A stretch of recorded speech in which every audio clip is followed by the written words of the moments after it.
un point d'analyse sur l'épisode 13 de Great Teacher Onizuka. Le mot-clé pour cet épisode sera bassesse. Je fais un peu exprès de conclure l'épisode précédent en parlant de destination du chemin.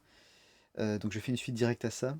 C'est que la destination de la perversion, c'est la bassesse. Ce qui est plus spécifiquement manifesté dans cet épisode de l'anime, c'est comment il est ridicule évidemment, à être comme un chien, à lécher les pieds de la meuf, je sais plus comment elle s'appelle, qui est tout aussi basse et perverse évidemment, mais également dans une situation pareille. Donc c'est vraiment là où on arrive lorsqu'on est pervers, en quelque sorte. Et ce qui est vraiment bien à constater, on va dire, dans cet animé, c'est à quel point Onizuka est de plus en plus glorifié au fur et à mesure de l'animé, alors que les personnages contre lui, on va dire, se causent des problèmes directement à soi-même et n'arrivent jamais à satisfaire leurs objectifs. Plus important encore, ça c'est le plus important, en fait, j'aimerais carrément parler d'enfer et de paradis. J'utilise souvent ces termes-là, évidemment toujours de manière imagée. Donc, Onizuka crée en quelque sorte un paradis à l'école, là où les enfants les plus turbulents réussissent à trouver un sens, à se sentir à l'aise, à ne plus sécher les cours à venir et à être content, à trouver un sens. C'est quelque chose de grandiose quand même. Donc l'ordre ne fonctionne pas. Donner des cours de manière convenable, traditionnelle, on va dire, ils ne viennent pas, les enfants. Donc qu'est-ce que tu vas faire? Et là, ils viennent, c'est déjà ça.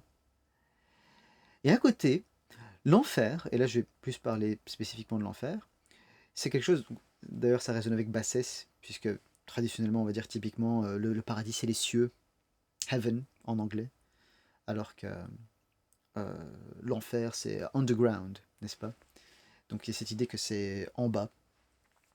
Et donc, l'enfer, c'est quelque chose qui s'inflige à soi-même, et bah, tant qu'on y est, on va également foutre les autres dedans aussi.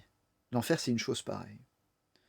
Et donc là, on voit Teshigawara qui est dans tous ses états, mais plus spécifiquement, on peut toujours aller plus loin, c'est qu'en fait, ça crée une espèce de dépendance. Et là, j'ai envie de dire un truc un peu spécifique, parce qu'en contraste à ça, j'ai parlé du fait qu'Onizuka, sa plus grande qualité, c'est peut-être le fait de voir le potentiel de ses élèves.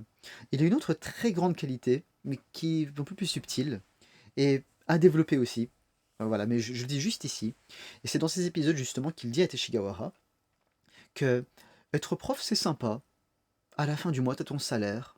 Tu galères pas trop. Il y a plein de gens qui galèrent dans la vie. T'as ton toit, t'as ta bouffe. On est bien. Et je pense qu'il se cure le nez quand il dit ça.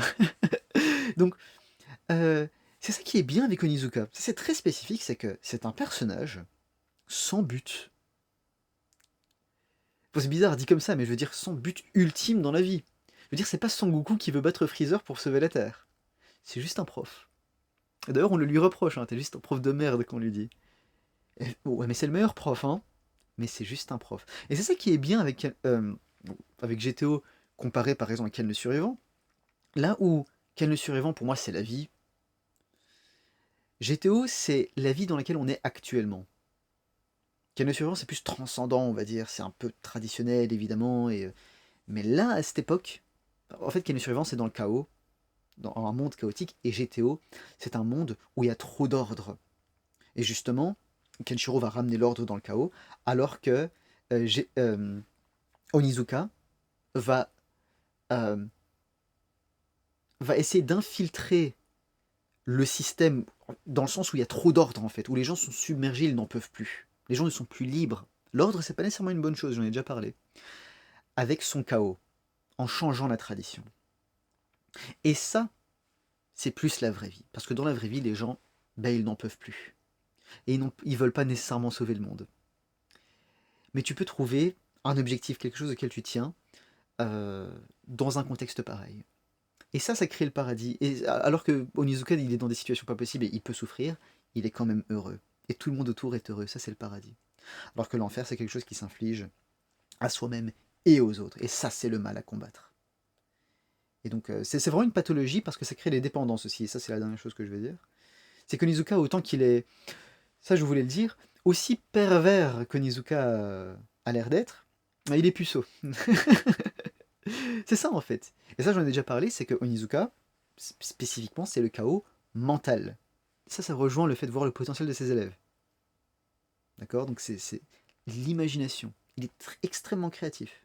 C'est un chaos imaginaire, c'est vraiment le chaos ultime. C'est plus que le chaos physique, parce que physiquement on est limité. Mais l'imagination, comme le dirait Einstein, permet de tout faire. Donc c'est vraiment le chaos imaginaire. J'aurai plein de trucs à dire par rapport à ça plus tard, mais pour l'instant. Euh, et, et c'est ça qui lui permet d'être un bon enseignant, malgré qu'il n'ait pas d'objectif, on va dire qu'il est là en tant que prof. C'est génial. Mais c'est pour ça qu'il fait le pervers, mais il n'agit pas sur cette nature, on va dire. Alors que les antagonistes, on va dire, eux se créent des dépendances. Ils sont obligés, ils doivent virer Onizuka. La meuf, il faut qu'on lui lèche les pieds. Et ils sont malheureux. Et ils se tuent eux-mêmes. Et les autres autour d'eux.